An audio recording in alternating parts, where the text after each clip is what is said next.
All right, so let's get the latest on Tropical Storm Debby, and things have actually strengthened a little bit as it moves over the open waters of the Atlantic, now pushing further away from the coastline of South Carolina. Winds now up to 60 miles per hour, moving to the northeast at 5, so it is slowly moving off to the north and east. Should remain over the open waters for the majority of our Wednesday, but late tonight it'll make its landfall back on shore. So we're expecting it to come in towards the Georgetown area with winds of about 55 miles per hour as we head later on into this evening. By 8 o'clock in the morning, winds are down to 50 miles per hour, and then as it gets up into North Carolina, should weaken to a tropical depression with winds at 35 miles per hour. So it should weaken throughout the day tomorrow as it starts to push over land across South Carolina and eventually into North Carolina, and then quickly this weekend it races its way up to the north and east. So first alert weather days do continue for the remainder of today and tomorrow. We're still looking at that possibility for flooding. Right now,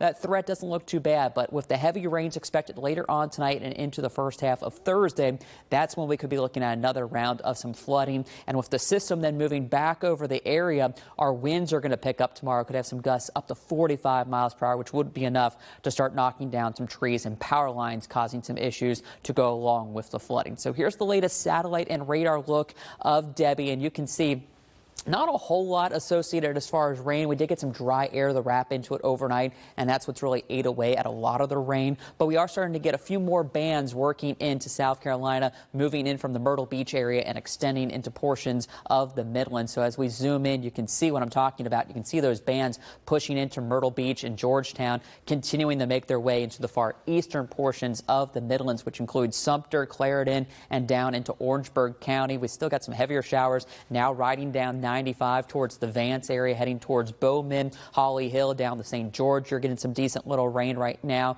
The rest of us, though, getting a little bit of a break and should continue to see that break in the rain for several more hours. It won't be until we get closer to dinner time, but especially as we get into the evening, you can see that's when those rain chances really do start to increase for all of us here across the Midlands. So Futurecast shows just some lighter activity kind of swinging around and pushing into the Midlands here as we go into the afternoon, with the better activity a little bit closer to the coastline, you can see. But eventually that starts to work in. And so as we get later on into this evening, the heavier bands start to pick up in the PD, and then those begin to shift to the west. And by about 11 o'clock, starting to move into Sumter, Bishopville, Manning, and you can see the winds will be picking up some gusts now up to 45 miles per hour. And then overnight, that's when that heavier band will be pushing all the way across the Midlands. So waking up tomorrow morning, especially north of Columbia, could have some heavier rain showers and those gustier winds to get the day started. And it's these heavier showers that could then produce some of that flash flooding to get the day started.